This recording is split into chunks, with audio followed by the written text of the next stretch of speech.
শোনো, মুনাফিকি করো না বক্তব্যের সাথে। এই ছেলে, তোমাকে আমি কঠিন ভাবে বলে যাচ্ছি, তুমি বক্তব্যের সাথে মুনাফিকি করো না। এখান থেকে উঠার আগে মোবাইলে যত মেয়ের নাম্বার আছে তুমি কেটে দিয়ে উঠবা। জিন্দেগিতে কোনোদিন কোনো মেয়ের সাথে গল্প করো না। তোমার সাথে এ অংশে আমার জরুরি কথা আছে, তুমি একটু ধৈর্য ধারণ করো, একটু সামান্য একটু থামো। তোমার সাথে আমার আরো জরুরি কয়েকটি কথা আছে।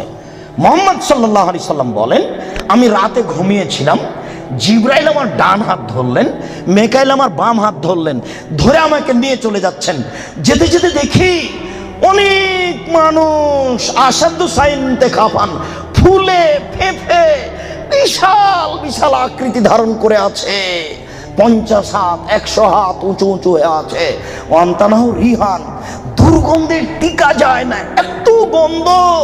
কান্নাহুল মারাহিজ, মনে হচ্ছে যেন তারা গ্রামের টয়লেট, মনে হচ্ছে যেন তারা গণশৌচাগার, মনে হচ্ছে যেন তারা গ্রামের টয়লেট, মনে হচ্ছে যেন তারা গ্রামের শৌচাগার। যেই শৌচাগার টয়লেট পরিষ্কার করা হয় না, গণশৌচাগার, গন্ধে টিকা যায় না, বিশাল বিশাল রূপ ধারণ করে আছে। আমি বললাম, জিবরাইল মানা হলাই, এ কি, এরা কে? জিবরাইল, এরা কারা? ছি ছি ছি ছি, এরা কারা? এত কোণে গন্ধ, এত কোণে ফুলে আছে।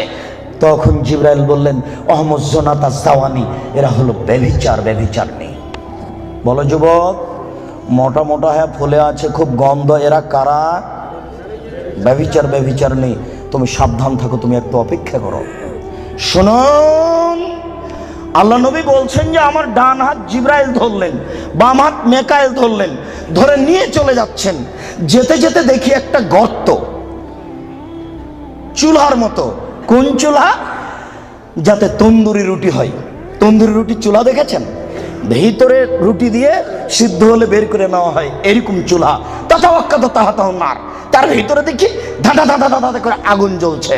হয় যে ইরতাফাও ইরতাফাও, আগুন যখন জোরে জ্বলে উঠছে তখন ওর ভিতরে যা কিছু আছে সব উপরে চলে যাচ্ছে। হয় যে খামেদাত রাজাউ ফিহা, আর যখন আগুনটা কমে আসছে তখন সব নিচের দিকে চলে যাচ্ছে। ফিহারে জালুন অনিসাউন ওরাতন, তাতে দেখি পুরুষ এবং নারী জমা ধরে আছে উলঙ্গ অবস্থায়, পরনে কাপড় নেই কারো, এভাবে জমা ধরে আছে উলঙ্গ অবস্থায়। আগুন যখন জোরে জ্বলে উঠছে দাদা দাদা দাদা করে উপরে চলে যাচ্ছে, আবার যখন আগুন কমে যাচ্ছে তখন নিচের দিকে চলে যাচ্ছে।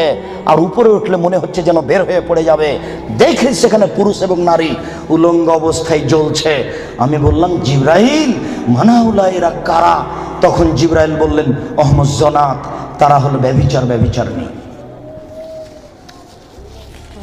আল্লাহ নবী বলেছেন, যেসব মহিলারা জেনায় লিপ্ত হবে ওদের লজ্জায় স্থানের গন্ধে জাহান্নামীরা জাহান্নামে টিকতে পারবে না। যেসব মহিলারা জেনায় লিপ্ত হবে ওদের লজ্জায় স্থানের গন্ধে জাহান্নামীরা জাহান্নামে টিকতে পারবে না। যেসব মহিলারা জেনায় লিপ্ত হবে ওদের লজ্জায় স্থানের গন্ধে জাহান্নামীরা জাহান্নামে টিকতে পারবে না। মুহাম্মদ সাল্লাল্লাহু আলাইহি সাল্লাম বলেছেন। শুনুন সম্মানিত দিনী ভাই, আবু হুরায়রা রাদিয়াল্লাহু তাআলা আনহু বলেন, রাসূল সাল্লাল্লাহু আলাইহি সাল্লাম বলেছেন, আল বিকরু বিল বিকরি জিলদু ওয়া তাগরিবু সানা। অবিবাহিত ছেলে মেয়ে যদি জেনায় লিপ্ত হয় তাহলে তাকে 100 লাঠি পিটিয়ে এলাকা থেকে 1 বছরের জন্য তাড়িয়ে দিতে হবে।